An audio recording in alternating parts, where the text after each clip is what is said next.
G'day guys, welcome to this episode of Aussie English, or this free component of the Effortless Phrasal Verb course, brought to you by Aussie English. So today we're going to be talking about phrasal verbs that we can make with the particle to, okay? The particle to. So before that, we might wait for a few minutes, see you guys show up. I'll wait to see what you guys think of the sound, so make sure that you give me a thumbs up if the sound's okay, and I might give this a cheeky share as well.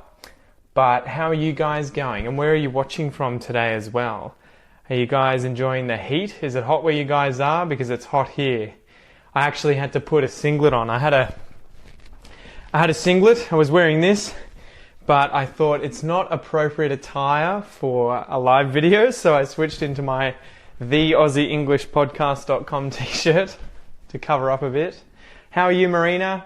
How are you, Aline? I hope you guys are going well. Whereabouts are you listening from today, guys? And is it hot there? Aline's in Canberra. How are you, Aline? Whoop. Make sure I mute my screen here. As well, if you guys can, so give me a thumbs up if you can hear the sound okay, just so that I know, because sometimes it's not. And if you can, please feel free to share the video just so that it gets a bit more interest on Facebook. So I always appreciate that, guys. We'll just wait a few more minutes. Renaud and Marie, salut mes amis. How are you guys going? I hope you're well. Aline says it's pretty hot in Canberra as well. And Marina says she's on the Gold Coast and it's been hot yet breezy. Nice. Nice. So were you guys at the beach today? Were you hanging out down the beach, enjoying the heat somewhere nice where you can cool off? Or were you just at home inside trying to escape the heat with the air conditioners?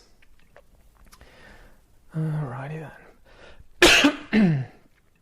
So I'll wait 2 more minutes for a few of you guys to show up, and then we can get started.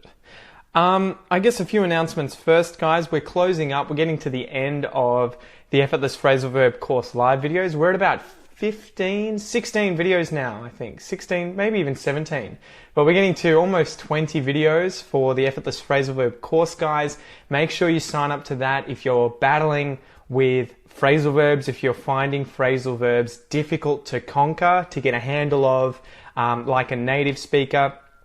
I try and treat this course as a way of explaining how to use phrasal verbs cognitively, so how we're thinking about it, the cognitive linguistics side of phrasal verbs, how we think of particles like going out versus in, up versus down, and what happens when we pair those with different verbs. Okay, so that's the basic idea behind the Effortless Phrasal Verb course.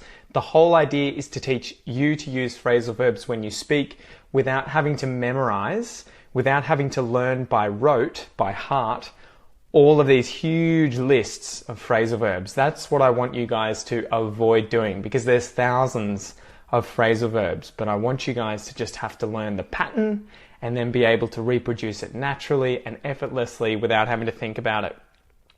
So that's it. We'll give it 30 more seconds, and sorry about the cough, and then we can get started.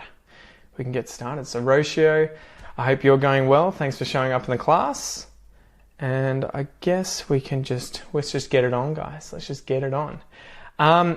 Welcome to this component of the Effortless Phrasal Verb course, guys. So today we're going to be talking about the particle to. The particle to. This is a word you'll all know, you'll all use all the time, whether it's as adverbs with other verbs like to do, or maybe you're going to a place.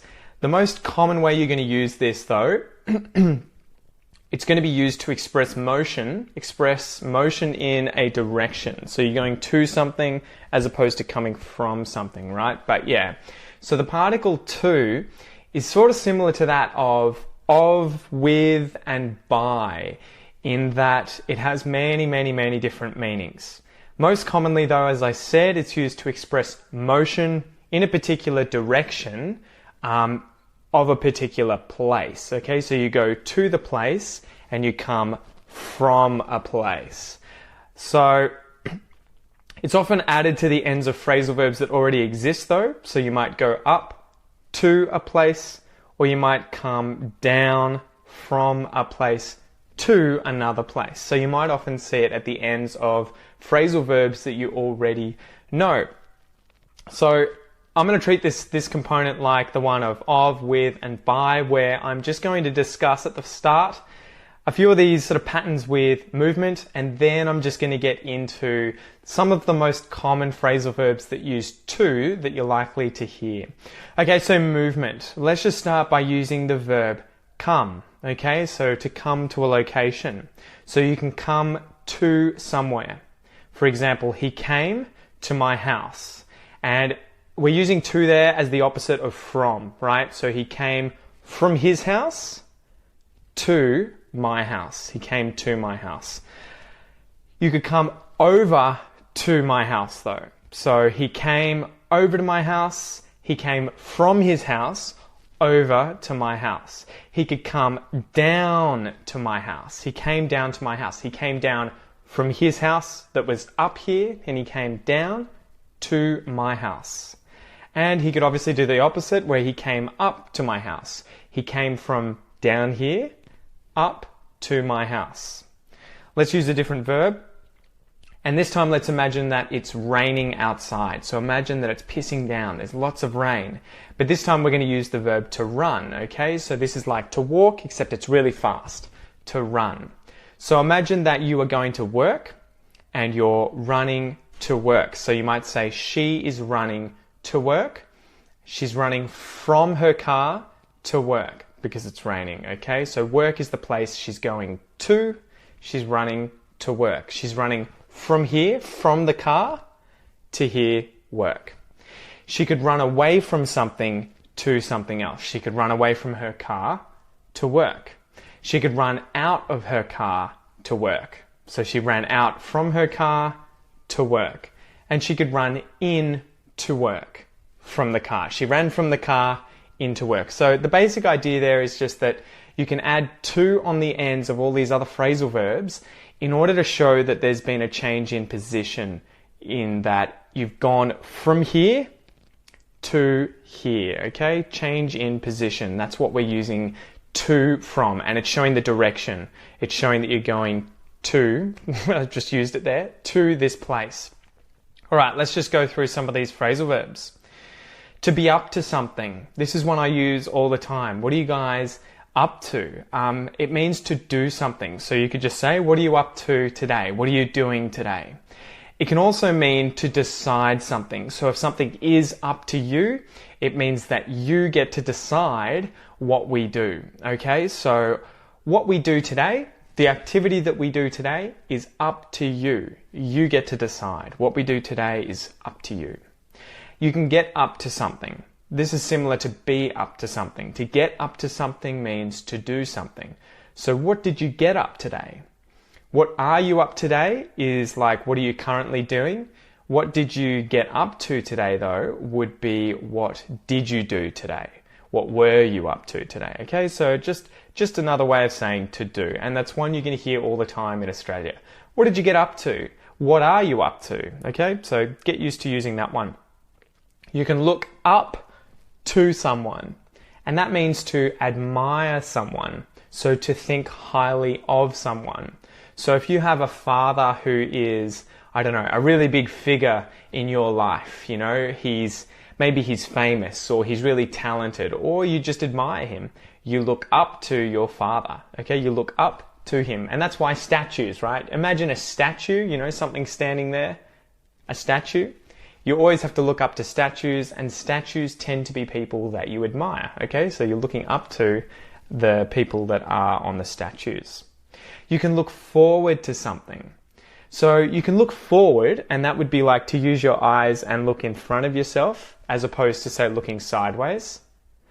You look forward, but if you look forward to something, it's that you anticipate that thing happening and you're excited about it. So you guys might be looking forward to the next component in this course. Or maybe you're looking forward to the weekend.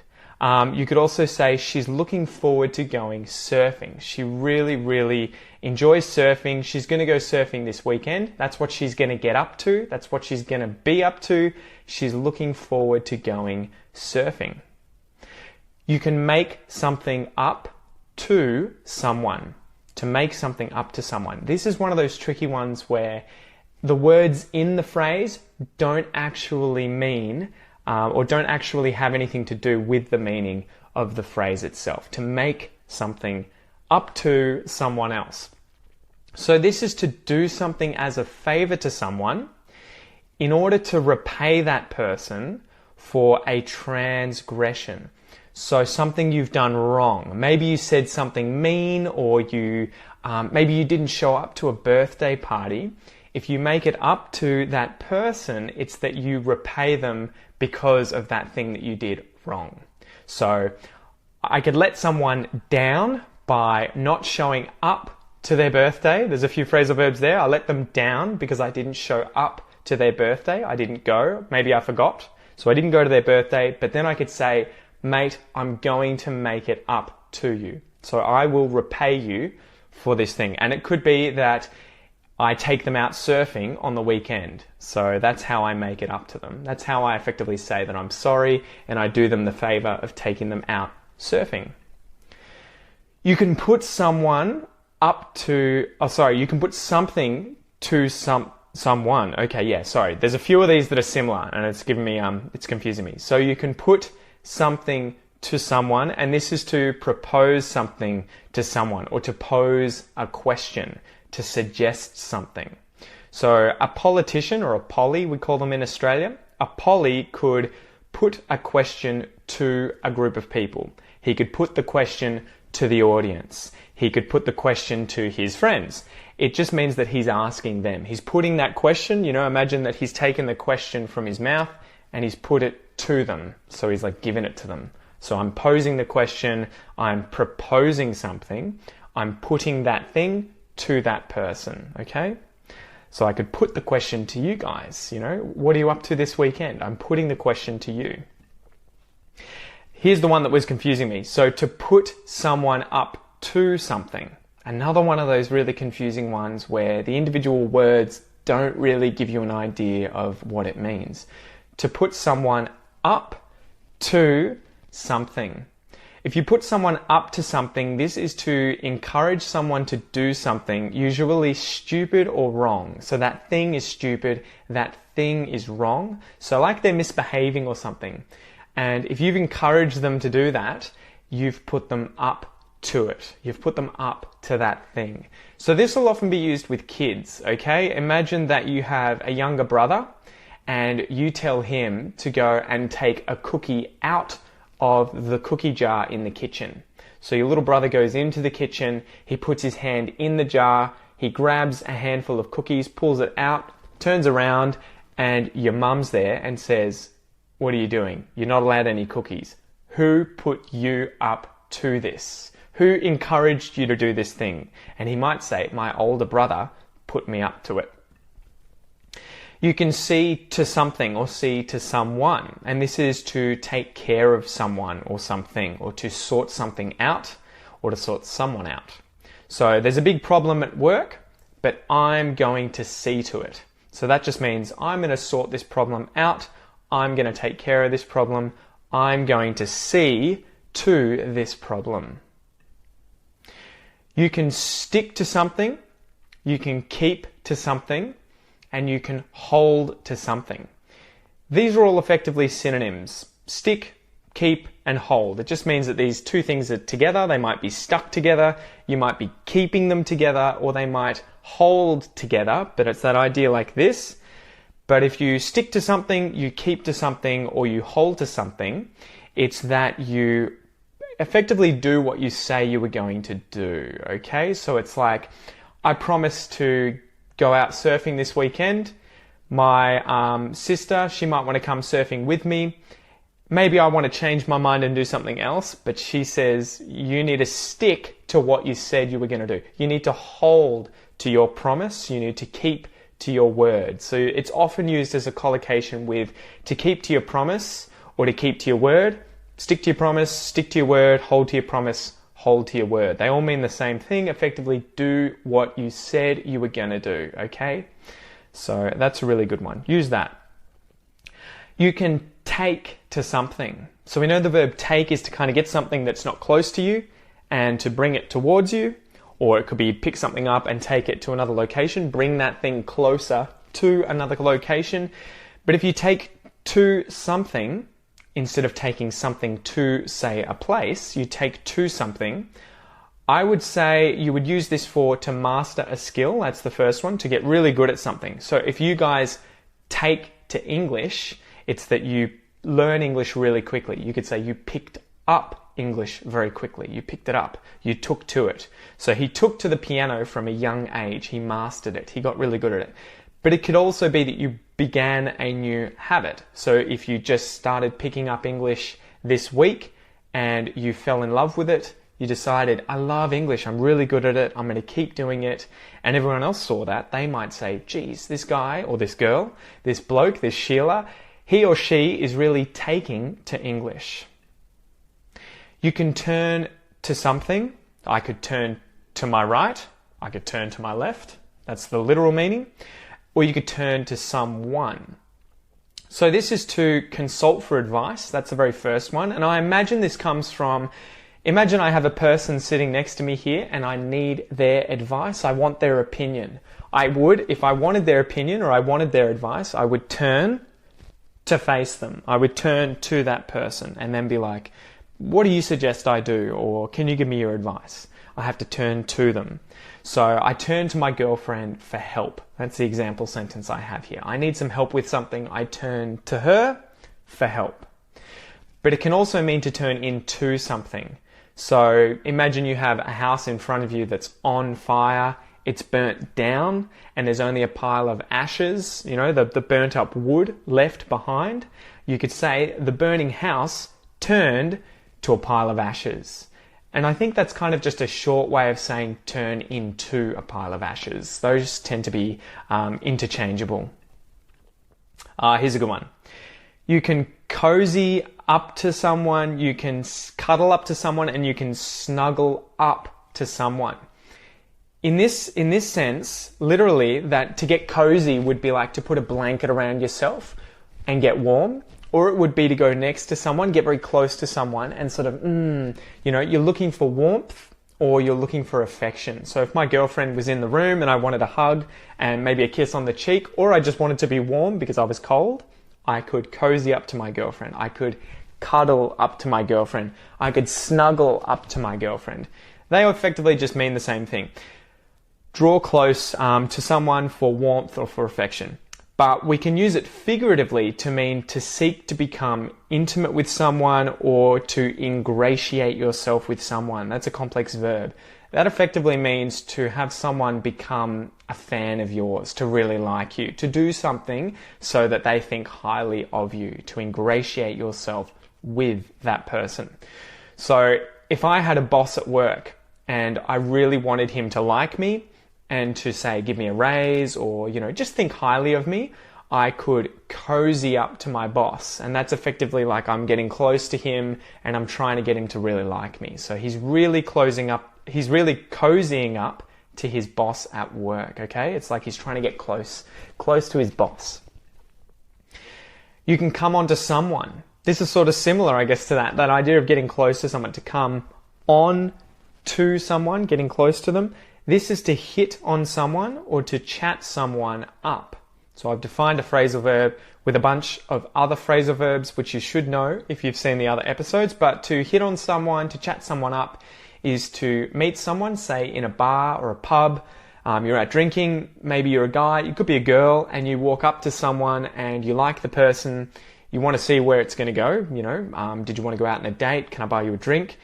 If you come on to someone though, that is the idea of saying things that are kind of obvious that you like the person. So if I had a girl beside me, at a bar, I might say, you've got beautiful eyes, your hair's lovely, like, you seem like an amazing person, you smell amazing. Any of those kinds of like flattery or compliments is you coming on to that person. And that's where you'll hear people saying, he's coming on a bit strong. So that's like, he's very intense, okay? Or she's very intense, whoever it is, to come on to someone. She came on to him at a party and they hit it off. And to hit it off means to get on really well. They hit it off. You can face up to something.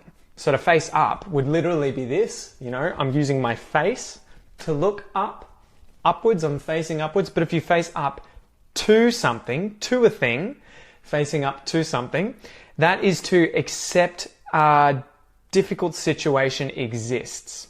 Okay, so, and sort of to be responsible for it, to take your responsibility. So he faced up to his responsibility and took care of his son. Okay, so that would be face up to, he's accepted his responsibility, he's accepted something that's a difficult situation, he's faced up to that situation. You can live up to something. To live up to something is to fulfill something. And you'll most often hear this, I think, as live up to expectations. So what other people expect of you, or to one's expectations. I lived up to his expectations, or I just lived up to expectations. So imagine that you guys expect this component to be the very best one out of all the components. If it ends up being the best one, I've lived up to expectations. I've lived up to your expectations. So imagine as well, you've got a son, he's going to school, you want him to do really well at school, he graduates, he gets ducks, the highest marks in the class, he certainly lived up to your expectations. You can stand up to someone. I guess the idea there would be that someone's come up to you and you're facing a challenge. It's usually negative, something bad, but if you stand up, that's to do this. I'm standing up, and I'm standing up to another thing, right? The thing that's negative, the thing that I'm facing, I'm standing up to that thing. So you might stand up to bullies at school. Imagine you're going to school and there are some bullies there, some kids who are paying you out, they're teasing you, they're being mean to you. If you stood up to them, it's that you would stand up and defend yourself. You might say, not necessarily figuratively, I mean literally with your fists, but figuratively in that you would stand up to them and say, that's not on, you shouldn't be teasing me, you shouldn't be nasty, it's not okay, I'm standing up and I'm saying that it's not okay. I'm standing up to you, okay? You can drink to something. So obviously you can drink, that's the verb you'll all know, to put liquid in your body, like that. But if we drink to something, it's that we're celebrating something, we're making a toast. So we could be at a wedding and we could say, all right, raise your glasses, let's drink to the two newlyweds. And a newlywed is someone who has just been married. So you're making a toast. Let's drink to these two. Let's drink to someone's health. Let's drink to his fortune. To drink to something, to make a toast. All right. So you can come down to something, or something can come down to something. And this is for a situation or an outcome to be dependent on a specified factor. That's a complicated explanation. But the outcome of this game came down to the final minutes.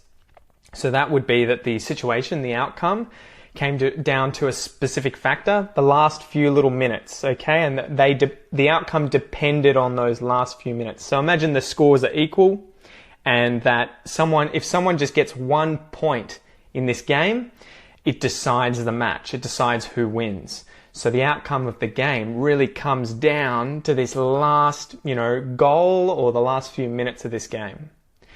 You can put something down to something. So this means to explain something as being caused by something else. So maybe you are a fighter, you have a fight, a professional fight, you lose the fight. You might put down the fact that you lost to not training hard enough. You could put that down to the fact that you were tired. You could put the result down to being distracted. You were thinking of something else. To put something down to something is to ascribe cause to it, to give cause to it. The reason this happened was this. I put down the outcome to this, okay? So to ascribe cause. You can bring someone to something or to somewhere. So this has got a few different meanings. We'll go through the figurative one though first. Okay, imagine you're bringing someone to tears. That's a common collocation. You'll often hear someone has been brought to tears, or that someone brought them to tears, and this is to cause someone to cry, to cause them to start producing liquid in the eyes and be really upset. So he was brought to tears when his son was born. So he was so sort of overwhelmed by the fact that he had a son, his wife just gave birth, he started to cry, he was brought to tears. So it can be a positive thing, you know, wow, he's a dad and he started crying, he was brought to tears. Or it could be something like, you know, someone's died, you're upset, you were brought to tears by that thing, positive or negative. It can also mean to help someone regain consciousness. So if you bring someone to, we'll often use that without actually following it up. It's that you have made them regain consciousness. So again, I'm a fighter. I've been knocked out. Someone punched me. I'm asleep. If someone uses those smelling salts, you know, the salts that you put under people's noses and then all of a sudden they're awake, they brought me to, okay? They brought me to with smelling salts, whatever those salts are. And then obviously there's the literal meaning of to take something to a place or to bring something to a place. So imagine you've got a dog, he's got a massive stick in his mouth and he takes it from your house to the beach. He takes it to the beach. The dog brought the stick all the way to the beach. So he brought that thing to somewhere. To come to something. To come to something, another one with a few different meanings. So this one means to, for something to equal something. So if someone's tallying up the price, they're summing up the price of something, maybe your grocery list, they could say at the very end, okay, the price of your groceries comes to $50. So that would be like, you've got the list here, the prices are all down the side, and they all come to the total of $50. It can mean to end up a certain way as well, usually badly, so a bad situation, okay? So you might hear people say, how did things come to this? How did we come to this? And it's kind of like, how did we end up here? How did this eventuate? How did this happen? How did things come to this? And to come to, like being brought to, can mean to regain consciousness. So you're coming to consciousness, you're being brought to consciousness, but we often just don't say consciousness and we'll just say being brought to bring to, coming to come to. So he came to shortly after he'd been knocked out. So I got knocked out in a fight and then straight away came to, I regained consciousness. You can get around to something. If you get around to something, that'd be the literal idea, right? Your home is here, there's another home here, and you get around to this home. But the figurative one would be to find time to do something. So imagine that I had to take all of these postcards down off the wall behind me, but I kept putting it off. I kept delaying it. I kept saying to mum or to dad, you know, I'll do it eventually, not now. They might come in and say, we need you to get around to doing this now. Or they might ask, did you get around to doing it today? Have you done it today? Did you find the time to do it? Did you get around to it? Did you get around to cleaning the house today? To get back to someone. This would be like to return a phone call, for example. So if someone called me, I was just looking for my phone, but I realized it's here. If someone called me on the phone, you know, I'm going to use my hard drive here. They called me on the phone, but I didn't answer or I was busy. If I get back to that person, it's that I've gone, he's called me, I call him back, so I'm getting back to him. I'm getting back to that person. So I might say if I'm at lunch, at work, someone tried calling me, I'll get back to you after lunch, mate. I'll get back to you. It can also mean, obviously, to return to a place. So you've been to a place, you come to this place, and then you get back to this place. It's to return to that place. So maybe you are taking a smoko at work, a cigarette break for 5 minutes, taking a smoko, and someone says you got to get back to work and finish everything. And you could say, well, I'll get back to it after my cigarette break, after my smoko. You can get to something, or something can get to someone. If you get to something, that's to reach something, right? So if this was out in front of me, I'm trying to get to it, and I got to it. So we could say, he was racing, he was running a race, and he got to the finish line. He reached the finish line. And then someone's holding out a water bottle. They're holding his water, and he got to the water. He reached the water. But then if you get to someone, this time, to get to someone, for something to get to someone, this is to upset someone, to cause someone to be angry or annoyed or frustrated. So you've got a son or a daughter who's misbehaving. You could say, my daughter is really starting to get to me. She's starting to affect me emotionally. She's making me angry. She's upsetting me. My daughter's bad behavior is starting to get to me. All right. To get through to someone. To get through to someone. We can use this one literally, and that would be to reach someone. But imagine again this phone metaphor.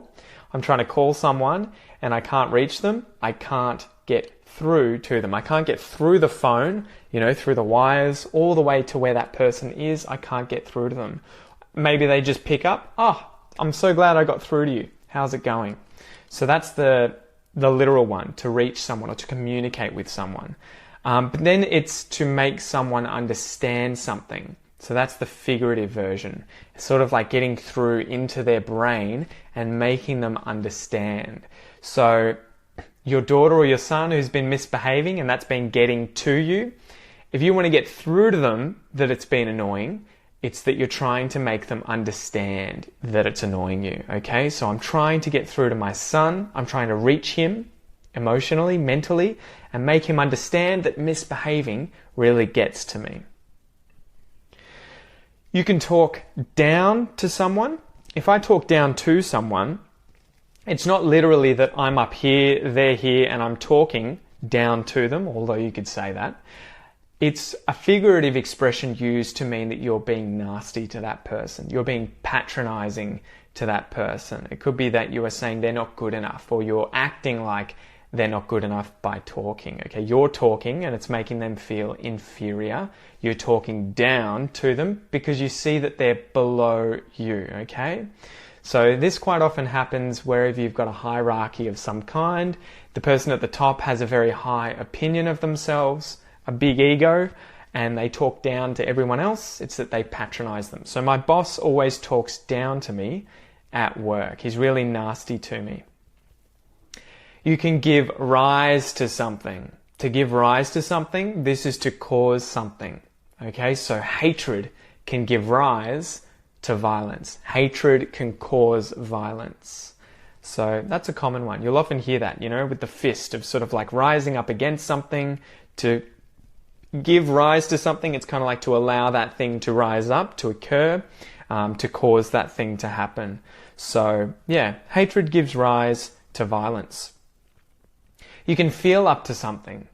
To feel up to something. This is kind of like up to, or to get up to, or to be up to. So think of the doing there. To be up to something, to get up to something means to do something.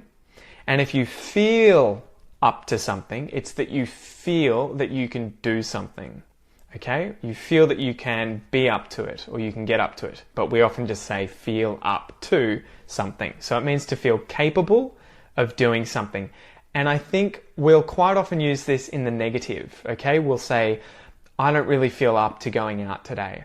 I'm a bit under the weather, I'm feeling sick, I've got the sneezes, a runny nose, whatever. I don't feel up to going out. I don't feel up to partying. I don't feel up to, going to the beach to go surfing. I just don't feel up to it, guys. Sorry. But I hope you guys go up to it, or get up to it, rather. Get up to it. All right, we've got a few more here. To suck up to someone. To suck is this idea, it's for something to be pulled into something else, to suck. But if you suck up to someone, this is to try to make an authority, so someone above you, approve of you and maybe of what you're doing by saying or doing things aimed to please that person.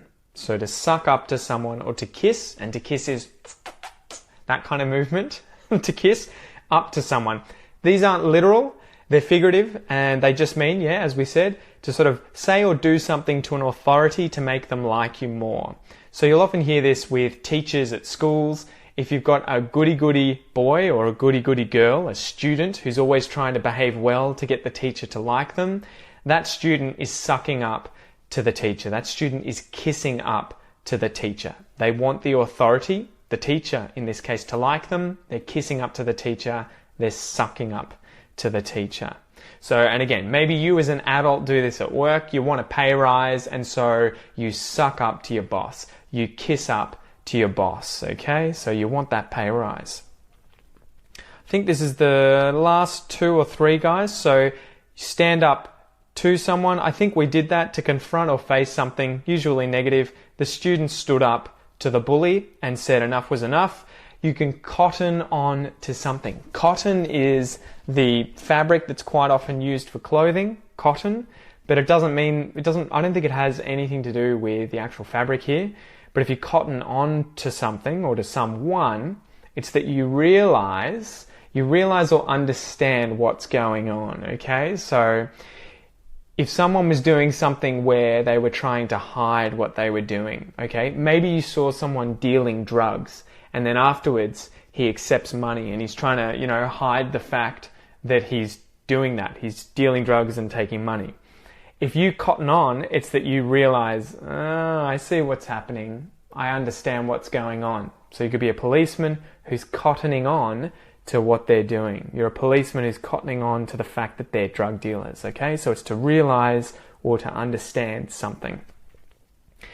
The last one that we have here before we do a few expressions, guys, with to, is to keep to oneself. To keep, like to maintain, to oneself is to avoid contact with other people. I'm keeping to myself. I don't want contact with other people. Imagine you're at a party and there's loads of people everywhere. If you keep to yourself, keep to yourself, it's that you don't talk to anyone. Maybe you don't say hello to anyone. You don't look at anyone. You're just keeping to yourself. You're avoiding contact with other people. So these boys keep to themselves during lunchtimes at school. All right. 5 expressions with to, guys, and honestly there was probably 1,000 different expressions that have the particle to in them, but here are 5 that I picked out that I liked. So to be up to your elbows in something. To be up to your elbows in something. If I walk out into the ocean, it doesn't take very long before the water is up to my elbows until it reaches my elbows. But if you're up to your elbows in a figurative sense, in something, to be up to your elbows in something, this is to be extremely busy with that thing, to be occupied with that thing. So I'm up to my elbows in work today. So you imagine you're sitting at a desk and the paper has stacked up and it's reached all the way up to your elbows. I'm up to my elbows in work. I'm really busy. Sorry guys, I can't come out and hang out with you. The next one. To cut someone, you imagine having a sword or a saw, to cut someone down to size. So you imagine someone's big and you chop them down to size though. This is to reduce their size. But figuratively, this would be to criticize someone, criticize a person in an attempt to deflate, to bring down, to reduce their ego, okay? So imagine that I am a movie star, I'm an actor, and I love myself. I think I'm the best ever. My acting skills are beyond everyone else. If the movie critics critique the movie that I was in, and they give it a bad critique, they've cut me down to size. They've tried to reduce my ego. So the movie critics really cut that actor down to size. To do something to death. So if you do anything, something, whatever it is, to death, and the verb can change here. The verb doesn't have to be to do. It could be to play something to death, to say something to death, anything to death. If you do something to death, this is to do it so much that it becomes boring or annoying. So imagine there is a new song. Imagine Despacito, that one that was out for ages. My restaurant where I was working played that song to death. It was just so annoying. By the end of every night, we heard that song about 5 times, Despacito, and I wanted to kill myself. So I could say the radio played that song to death. The restaurant played that song to death. Okay, to do something to death, the verb can change, but to death just shows that it's happened so often that it's boring or really annoying. To get down to business. To get down to business. To business. This is to get straight to what's important. So imagine you have a meeting at work, or you're catching up with some mates, but you know that you've got to address a certain topic or you have to discuss something with them. If you get down to business, that's to do that thing as soon as you get there, or to start talking about that thing as soon as you can. So as soon as we started the meeting at work, we got straight down to business. We got to what was important. We got down to business.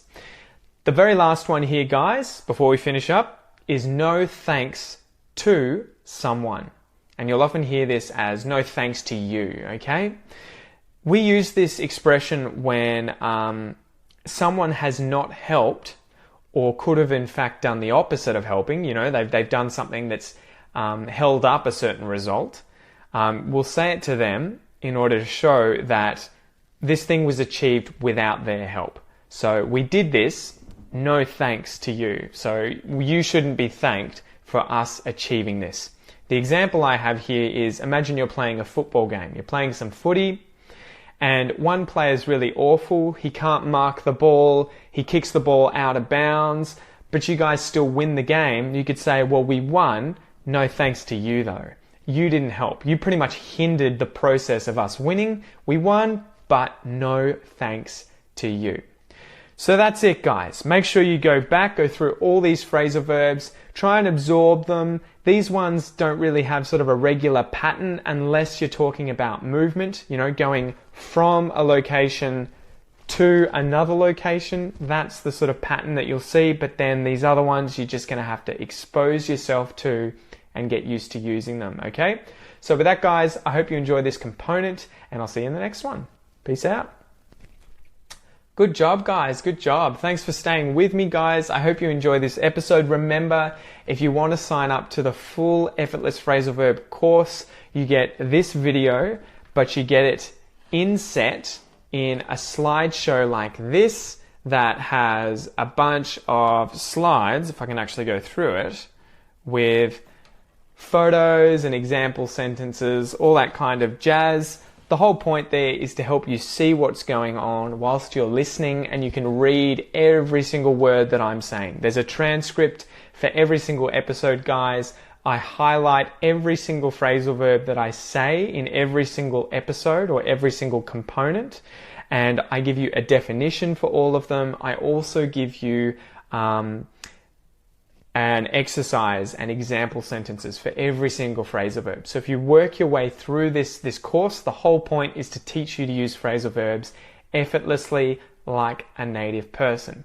I'm probably not going to be able to do a live class next weekend, guys, or next Monday rather, because it's obviously Christmas Day, and I'm sure you guys have bigger and better things to be doing than watching me on Facebook on Christmas Day. So it'll be in 2 weeks. Okay, let's aim for 2 weeks. Not next Monday, but the Monday after that. So thanks again as always, guys. I really appreciate it. I might also quickly mention that the Aussie English classroom is going really well. The online classroom designed to teach you Australian English.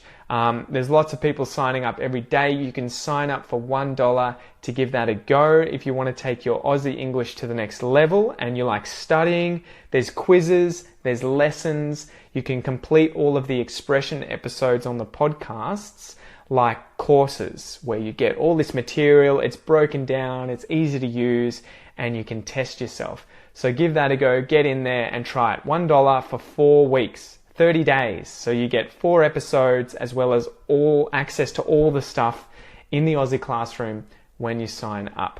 Anyway, guys, you're amazing, and I will talk to you in 2 weeks. Thank you so much, guys, and Merry Christmas.